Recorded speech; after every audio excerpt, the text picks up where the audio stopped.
This is the Dallas Morning News. Welcome to the second season of Beyond Talking Points, an American Middle podcast. I'm Abby McCloskey. We're in the first 100 days of the second Trump administration. A lot's happening, and there are wildly different interpretations of what's going on. Some people love it, some people hate it.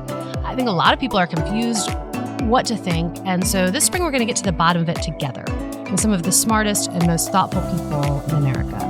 We'll talk all about tariffs, DOGE, immigration, make America healthy again, and more. Thanks for joining us. There's so much to talk about. Let's dive in.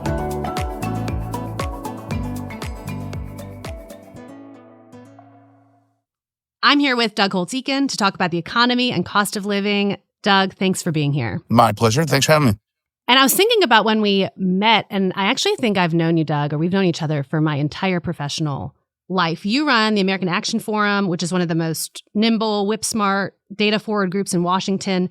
And I think this is right, that you're one of only 10 humans who has run the Congressional Budget Office. Well, I'm glad you think we're all humans. That's the important thing. And so it's just such a privilege to be with you today to talk about the economy, because there's so much changing, even in the last few weeks. And I just want to kick it off broadly with what you make of the Trump economy 2.0, because what at least I'm seeing here in the heartland, so to speak, is a bit of a split screen. Like one screen we have, the news out from the Federal Reserve the week we're taping this, projecting weaker growth and higher unemployment and higher inflation than they had anticipated, even in December. And to the extent they're wrong, they think they might be being too rosy about the outlook. We're seeing consumer confidence drop. The markets have been all over the place. They were recently in correction territory, wiping out gains. We have the Treasury Secretary saying correction's a good thing. And even President Trump is saying we need a little pain because of where we're going. So that's like screen one. Screen two is Trump. And this is, quote unquote, our economy will boom like never before. We have home sales rising, beating expectations. Inflation's down. Unemployment is low. Manufacturing output is up. And the reality, at least according to the polling I've seen, is that historically voters have always trusted Republicans more on the economy, at least in the last 3 or 4 decades. And there were really good economic vibes from the first Trump term and really bad vibes from COVID and the inflationary spiral during Biden's administration. And so that this, screen two is like we're getting back to the good times, or at least it will never be as bad as it was under Biden. Doug, riff for me, like what do you make? Which screen is right? What is going on? How do we sort through this?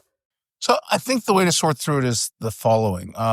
If this was December 31st and you asked me about the outlook, I'd say pretty good. I mean, we've got growth that's been at 3.1 and mid twos over the past 3 quarters. Inflation's somewhere between 2.5 and 3, but maybe not at the 2% target, but low. And it's been that way for nine months, almost a year. So fairly stable. Unemployment's in the 4% range. What's not to like? Yeah. Then you say, well, what are the risks to your forecast? I said, well, yeah, most of them are policy risks. We're going to have to fund the government, raise the debt limit, deal with an expiring tax bill, potential $400 billion tax increase. So how those get dealt with are going to be risks. And then there's the incoming administration and what policies they adopt. All of that's going to determine the path of the economy. And now we roll the clock forward 2 months, and indeed, we've got an economy that's weaker than that. I think that's fair. We have seen some real deterioration in business and consumer confidence. And, you mentioned all the market reactions. And I think the right way to think about that is, this is the impact of policies, and in particular, the tariff policies. And the market's job is to react to new information. And so it's been reacting to everything the administration says, the president says, executive order signed, everything a Treasury or Commerce Secretary says on TV.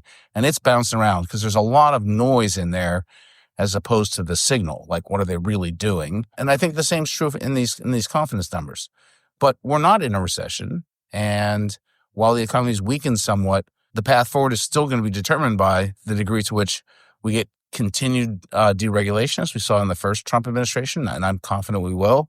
Whether we get a sensible pro-growth tax bill out of Congress, and there's every reason to hope that that'll happen.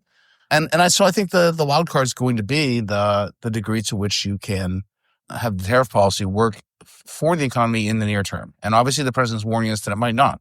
So that's a warning worth listening to carefully. Yeah.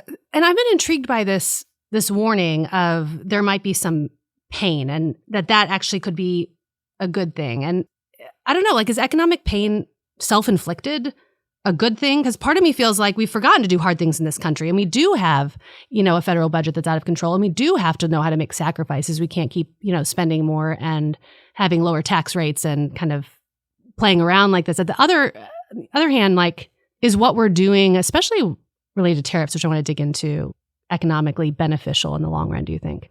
So when I take those separately, I mean, this sort of budget/DOGE question I view as largely public relations, not real. We have real budget problems, and they need to really be dealt with by taking on the large entitlement spending programs. Social Security and Medicare are more than 1/2 of all non-interest spending over the next 10 years, and they're growing faster than anything else. And so we spend $400 billion a year on federal personnel costs. Suppose you cut that in half. You got, $200 billion in savings in a $6.8 trillion spending bill. That's how much they spend every year. It's just not enough. I mean, that's not really taking on the spending. So that awaits us in the future. It's not here yet. On the tariffs, I think, first of all, there are different kinds of tariffs. There are tariffs on steel, aluminum, cars, chips, pharmaceuticals, all of which are in place or have been promised, where the goal is to build a tariff wall and get firms to locate in the United States behind the tariff wall. And the ostensible reason to do this is for national security. Yeah. I understand the logic of that. I mean, I do. I'm skeptical that it'll work. We've been saving the U.S. steel industry my entire adult life. I grew up in Pittsburgh, by the way, in a steel family. My dad ran steel mills. Tariffs are not going to save the U.S. steel industry. This is just, we tried in 2001, we tried in 2018, we're at 2025. This isn't going to solve it. It takes 15 years to build a pharmaceutical manufacturing plant. Okay, well, that's not going to happen fast. And so that strategy is understandable, but I'm not sure it passes muster. What the American people have not been told is, what are we trying to accomplish by hitting our largest trading partners and our neighbors with 25% tariffs? What does 25% on Canada and Mexico do? I understand the pain, and those are going to be dramatic impacts in the economy, way worse than anything happened when we put tariffs on China.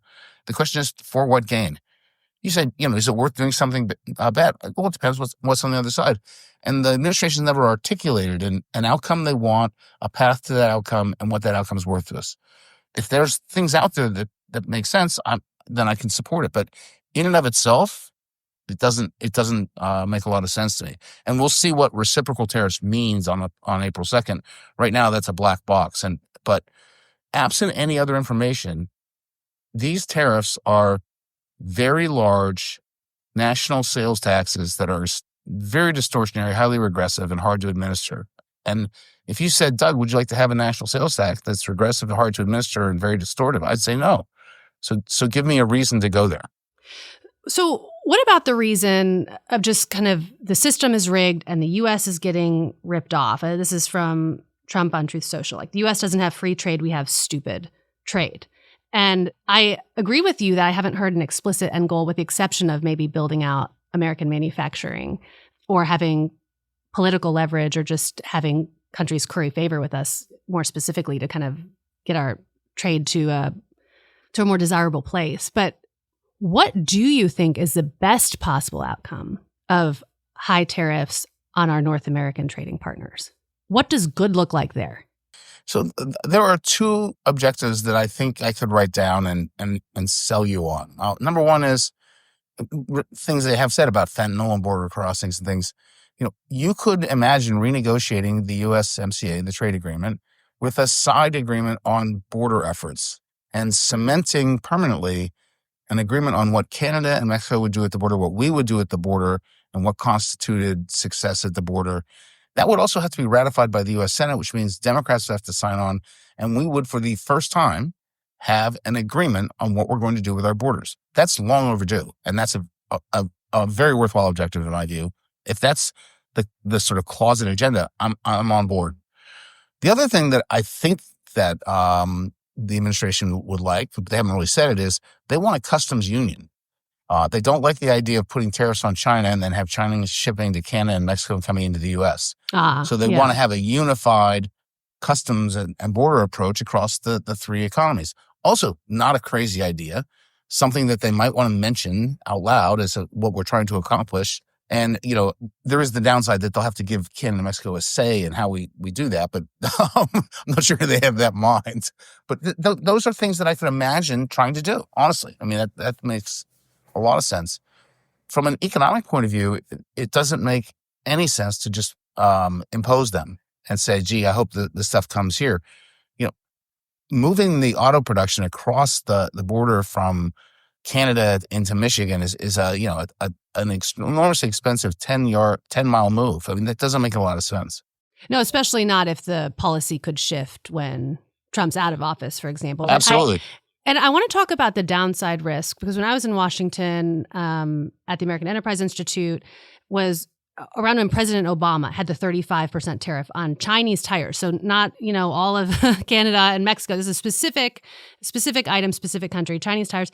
And there was a report that came out several years later that said, indeed, it saved 1,200 American jobs. And of course, that was the number the administration wanted to talk about. But it came at the expense of $900,000 per job, which was kind of well, man, if we were going to be supporting these jobs, it would almost be better to just do direct government hiring as opposed to having $1 million spent for jobs that are paying much less than that. And then not to mention all the collateral of the decline in retail and other things that happened when tires became more expensive. What does bad look like under this scenario where we're just kind of slapping tariffs on and using it almost, it feels like as a way to concentrate power to hand out favors if other countries do what we want? I think there's a lot to that. I don't like it, but I don't think that's wrong. So here's some things that are true in 2025 that might not have been true in 2018. The entire world has seen him as president, watched him campaign, and they know all of this is coming. There are no surprises. This isn't like the first time he put a tariff on something and people lost their minds, couldn't imagine the U.S. doing this. They can easily imagine it. They've been waiting for it, and they're ready. So what are they going to do? They're going to retaliate, and so that's going to raise retaliate. Just play it out for kind of a normal listener who's not an economist. What are we? Tell me what that looks like. What is America good at? Well, we grow stuff. We have the greatest farmers on the planet, and we invent stuff. This is the most innovation-oriented large economy the world has ever seen, and they are going to put tariffs on the stuff we grow, and so they're going to target U.S. farmers first, and put tariffs on them. And they're going to target all our big tech companies and innovative advanced manufacturing. And so that pain will be real. People forget quickly that farming is such a big deal in the United States. We are a phenomenal agricultural economy. They also forget that we are the second largest manufacturer on the planet. Somehow the notion we're just hollowed out in this we've lost all our manufacturing is really misplaced. We have more manufacturing than Germany, Japan combined. I mean, China's bigger, but that's it. And our manufacturing is advanced. It's computer guided machine tools. It's not simple manufacturing. So we lose a lot if we don't export that. Those are high value exports, and we're going to see that retaliation hurt the things we do really well. And that's what concerns me, is those downsides aren't being built into this. And it's not our imagination. Remember, last time he did a tariff on China, he turned around and put $15 billion into farmers because they were hurt so badly by the retaliation. It's going to be much worse this time. Yeah, I don't think you and I have talked about this. So my grandparents were farmers. I grew up in Ohio, in Cleveland, and they were in Southern Ohio. And corn, soybeans, that was my Christmas, Easter, 4th of July. I was down on their farm. Anyhow, so if there's retaliatory tariffs against U.S. farmers, which would mean it's more expensive, right, for our farmers to sell their stuff to other markets.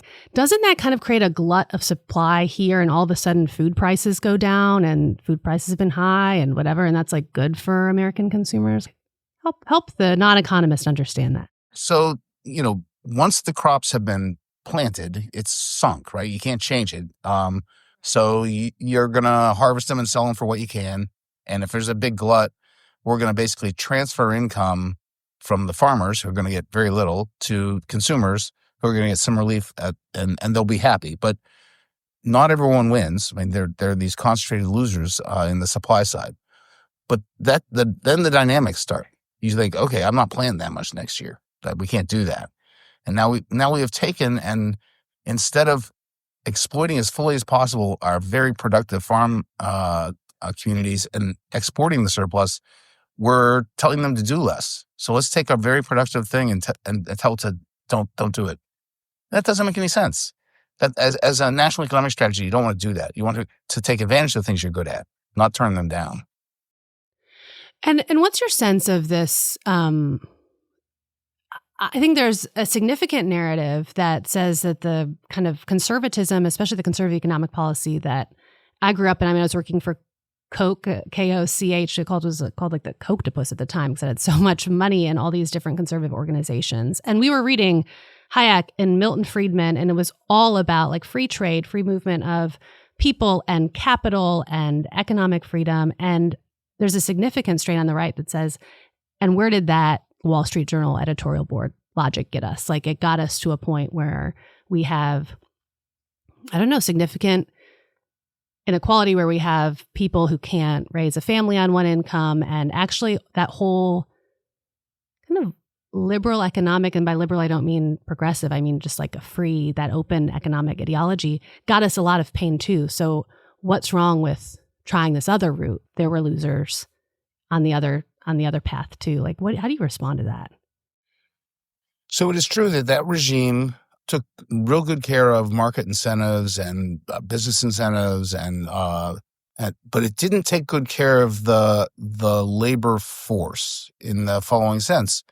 It perpetuated the notion that in the 21st century, you could do what the United States did in 1950. You could graduate from high school without ever really mastering anything and go get a factory job and raise a family of four. Yeah. And that's just not true. And to say that it should still be true is to mislead people, and to say we're going to bring back all manufacturing is to mislead people. You know, this is a much more competitive global economy.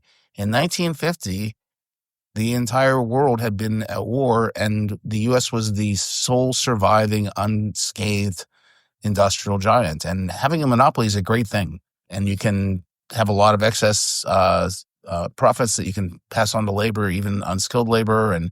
But that's not where we are now. There's no question about it. And so we should be honest with people and make our schools work and make sure people actually graduate knowing something and can compete in a competitive global economy and get jobs that do that.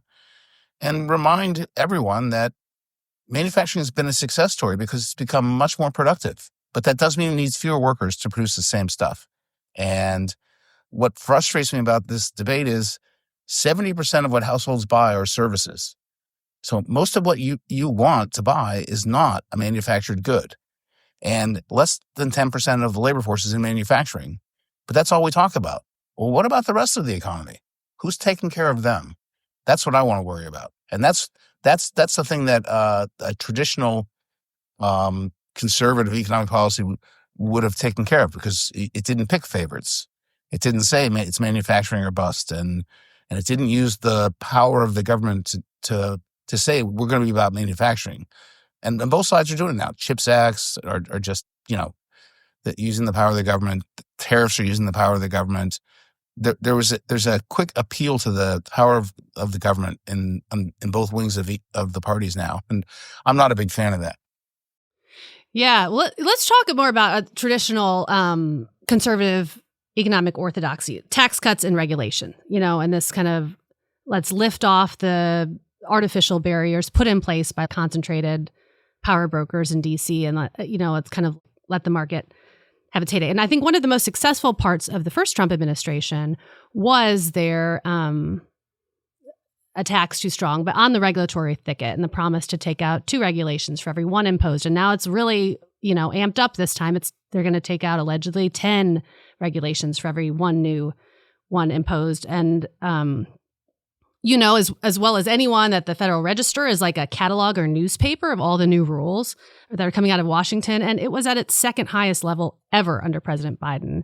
The first highest level was held by President Obama. And so tell me your thoughts on what this administration can do that would be helpful when it comes to addressing our regulatory regime.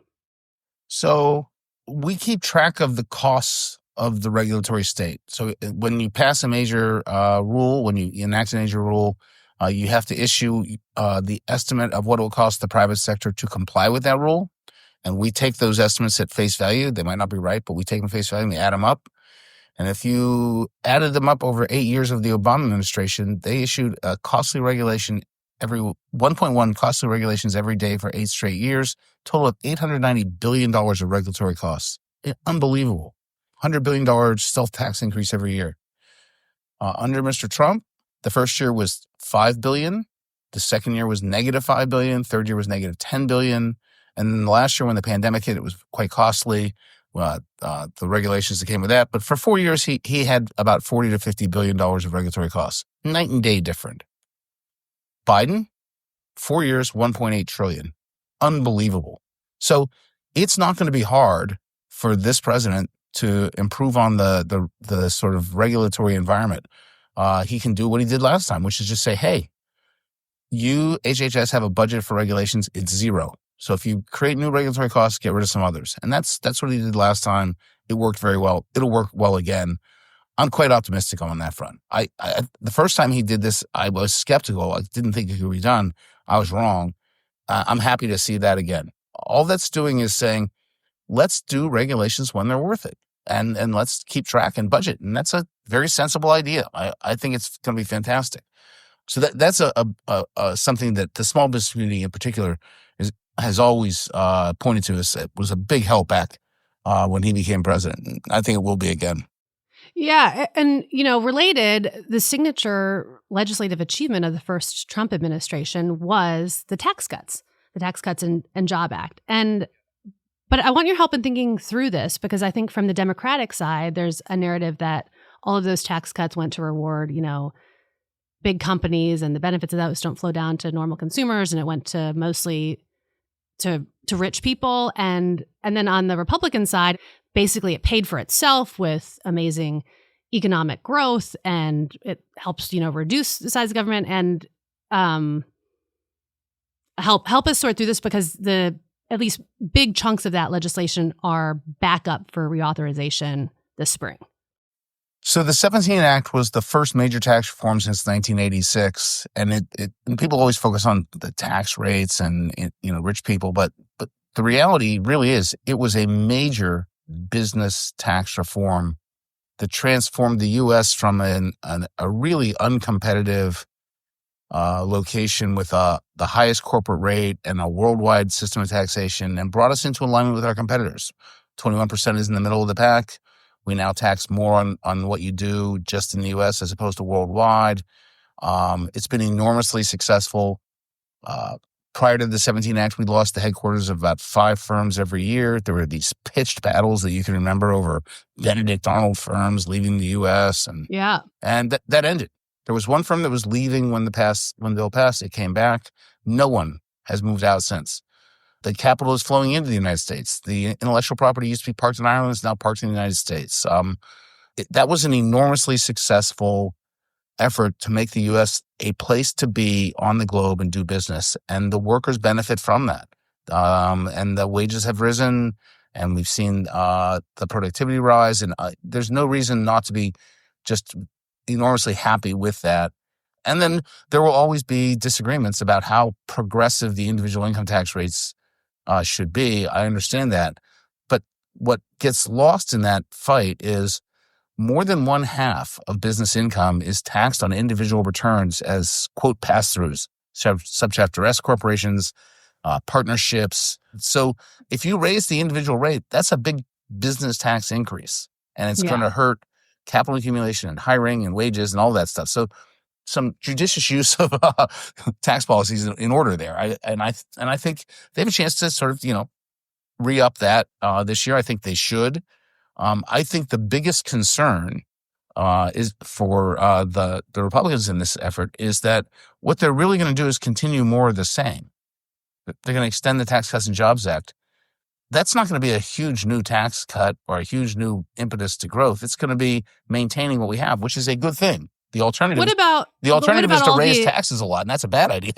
Well, a couple things. I mean, one is the last number I saw that they were debating about for the tax bill this spring is around $5 trillion. They're trying to bring it down to $4.5 trillion, which is a huge cost. And the estimates I saw of Trump's 2017 tax legislation was that the growth didn't entirely pay for it. No, it doesn't pay for itself. So don't get me wrong. It doesn't. And when you say that it's going to, cost, $4.75 trillion, that statement is that we will give up a tax increase of $4.75 trillion. And that's true. There's no way around that. And if you care about the deficit, as I do, and the debt, as I do, you can't just do that and blithely ignore it. You have to have some other plan. And I think the Achilles heel of the Congress administration continues to be its inability to come to terms with our debt. And they're not going to come to terms with it this year, no matter what they say. And they're going to do some probably pretty good tax policy, but it's not going to pay for itself and it's not going to solve that problem. And that problem remains. And what about, again, in kind of the conservative party that I remember, it was kind of against handouts, at least in theory. Yeah. And now I feel like Yeah. now when you look at what they're debating for taxes, like no tax on tips, no tax on overtime, no tax on Social Security. Maybe we hand out cash as like a child tax credit. Maybe there's a DOGE stimulus cash. Like, there seems like there's a lot of either relief or pumping money into kind of various different buckets. So I have a PhD in economics and I had a specialization in tax policy, and I'm the former editor of the National Tax Journal, and I care a lot about tax policy. And there's a term for that stuff. It's called junk. Very sophisticated of you, Doug. None of those proposals should excite anyone. They're not there to make the economy perform better. You're right. They're there to reward particular constituencies. And that's how, liberals do business. That's not how conservatives should do business. And it doesn't serve everyone well. Okay. I think something that is very, and I say this as a conservative, but that's frustrating to folks on the other side of the aisle, is that support for the Democratic Party remains like extremely low. I think it's a 29% favorable rating, 54% unfavorable rating. And this is in the midst of markets jumping all up and down and being scared about Trump tariffs and et cetera. So if you were you, but advising a Democratic administration, like what would you be advising them to push on? So the Democratic Party has given up on the private sector as a source of economic growth and prosperity. Their only answer is government. And it's very sad. That wasn't always true. And they need to rediscover what people do in their lives and which is get up and go to work. And they do to do something with American businesses, small, medium, large, other than criticize and beat them up. There are any number of people I know who lifelong Democrats, and they voted for Trump even though they really dislike him personally, really don't admire a lot of what he's done and really don't like his foreign policy, but they got sick of the Democrats beating up business every day. And so I think that they've lost track of something very important, which is that this is still, by and large, a private sector economy, and it's the largest, most successful enterprise that the world's ever seen. They should reward and improve that, not ignore and otherwise abuse it. And what about for Republicans in Congress and Trump, and what they should be doing to support the economy? Because I kind of think, going back to how we started with the split screen, like there are some really good pro-growth traditional steps that could be taken, and cleaning up the tax code, certainly pulling back on the regulatory stuff. There's a lot of noise, I think, on DOGE not necessarily addressing our budget problems and creating a lot of chaos within the industry of Washington, which I think some people are happy to see, but I'd love to hear your thoughts on that too. And then certainly a lot of, I would say, not just noise, but significant downside risk from all the threat and imposition of tariffs. And so kind of if you were back in the inner team here, what would you advise they do at this point? Understanding that they've done everything they have done, that there's a threat of all these tariffs and retaliatory tariffs and April 2nd's looming and DOGE is on the march and there's a big tax bill coming forward and the regulatory stuff is good. Like, How would you help clear this for them to give us a good, solid, sustainable economy that businesses can actually make decisions inside of? So I think you've said a couple of things. Number one, something sustainable, something permanent. Pick a policy regime, stick to it. Negotiation shouldn't be your way of governing it. It should be a means to an end. And this president likes to negotiate, and that becomes the activity. And that doesn't provide the environment you need to do business planning and be successful. And so can you change someone's instincts? I'm skeptical, but that's part of what's going on. The second thing that's going on in the big picture that's different from when you and I were considered conservatives is that conservatives respected the values of others. And one of the reasons conservatives like markets as a way of doing things is people got to express their values by choosing which companies they bought from and which products they consumed and which ones they didn't. And we respected those decisions, and we trusted people to know what they want and take care of their lives. And a centerpiece of traditional conservatism is keeping the government out of the way of people, because we did respect their values and letting them do what they want. Progressives don't respect people's values. They tell them how to live their lives, and did so in a very heavy-handed and ultimately distasteful fashion. But this administration is also telling people that they know better than the American people what they need, and they're going to use tariffs to get them there. And they're not smart enough to know what cars to drive. They're smart enough and they can't drive those foreign cars. Let's have them here. And I'd ask them to listen more and dictate less. I think that would be important. Yeah. And, two questions to end on. One, because think tank question, outside of the halls of powers, it seems really hard to have a sustainable and predictable tax and regulatory and budget and tariff environment if we're swinging so hard from left to right with our country as polarized and divided as it is. Is there a mechanism to help stop that swing? The mechanism is to have the government less involved, right? I mean, you do the swing because it matters so much, and you want to control your values. But if what the government's doing is a much more constrained role, if it's not sort of dictating wide swaths of what's going on, you care less, and so the swings become less dramatic. And so, I think we've just allowed the government to get overly entangled in too many things, social issues, and a lot of this is driven by social issues and woke considerations, and really that really are not well handled by federal national politicians. That's not the place for those debates to happen. They should happen closer to the ground, and I think that would minimize this sort of volatility. Yeah, and to close here, Doug, what is an economic talking point that drives you crazy? Because you do have your PhD and you did run the CBO, and there are a lot of strange things happening in our economy right now in economic policy. What drives you the most crazy? Oh, that I can't.